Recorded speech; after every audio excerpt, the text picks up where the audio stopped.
गैर मर्द किसी भी गैर महिला को छू नहीं सकता।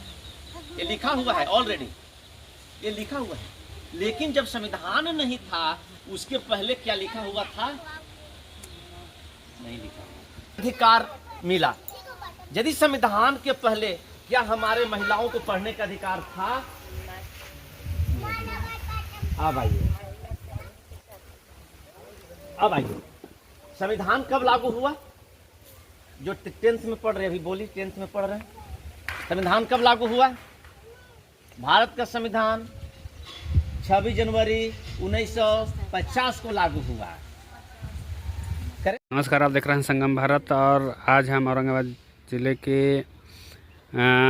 औरा पंचायत के रघुवर बिघा में हूँ और यहाँ पर अभी चलो गांव की ओर कार्यक्रम के तहत माता सावित्रीबाई फुले की जन्म जयंती पर कार्यक्रम किया गया। हमारे साथ में भारत मुक्ति मोर्चा के जिला अध्यक्ष हैं कमलेश यादव जी और हम इनसे जानेंगे। सर, चलो गांव की ओर कार्यक्रम क्या है और इसका क्या मिशन है?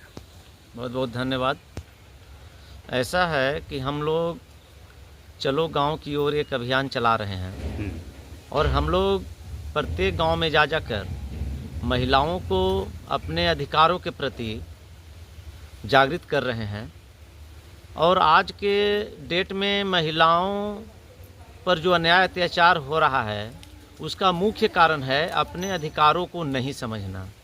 इसलिए हम लोग प्रत्येक गांव में जाकर महिलाओं को हक क्या है, अधिकार क्या है, इसके बारे में जाकर बतलाते हैं।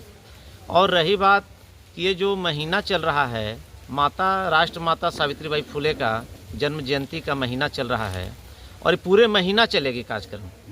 और हम लोग रोज़ कोई ना कोई गांव में जाते हैं और महिलाओं को जगाते हैं और जगाकर उन्हें हम लोग अपने अधिकार के बारे में बतलाते हैं और उन्हें हम लोग अपने संगठन में जोड़ते हैं और एक शक्ति निर्माण करना चाहते हैं ताकि महिलाओं अपने अधिकार के लिए लड़ सकें। सर, अभी जो चुनाव आयोग दिल्ली का जो चुनाव है उसका घोषणा किया है और जैसा कि फरवरी में चुनाव है, 5 तारीख को फरवरी में इसका वोटिंग है और 8 का गिनती है। लेकिन चुनाव आयोग कह रहा है कि जो ईवीएम है इससे छेड़छाड़ नहीं होती है, ये पूरी तरह से निष्पक्ष है। तो ऐसे में आप तमाम तरह के ईवीएम को लेकर के आंदोलन किए हैं, तो क्या कहना चाहेंगे? देखिए, ऐसा है कि ईवीएम का जो मुद्दा है ये आज से नहीं है।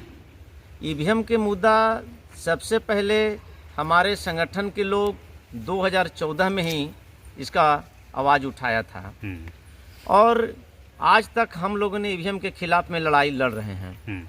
लेकिन बहुत सारे जो राजनीतिक पार्टियां हैं उनको कहीं ना कहीं ईवीएम के माध्यम से इनडायरेक्टली उन लोगों को लाभ मिल रहा है। इसीलिए कोई भी पार्टी ईवीएम के मुद्दा पर बोलने के लिए तैयार नहीं है। जब सुप्रीम कोर्ट 8 अक्टूबर 2013 को स्वयं बोला था कि ईवीएम मशीन से निष्पक्ष, पारदर्शी और भय मुक्त चुनाव नहीं हो सकता है, तो फिर इस बात को लेकर सारे जो जितने भी राजनीतिक पार्टी है उन लोग क्यों नहीं सुप्रीम कोर्ट में केस कर रहे हैं? इसका मतलब ये है कि इस ईवीएम के माध्यम से उन लोगों को भी कहीं ना कहीं लाभ मिल रहा है, चाहे वह भारतीय जनता पार्टी हो या अरविंद जी का पार्टी हो, किसी का भी पार्टी हो।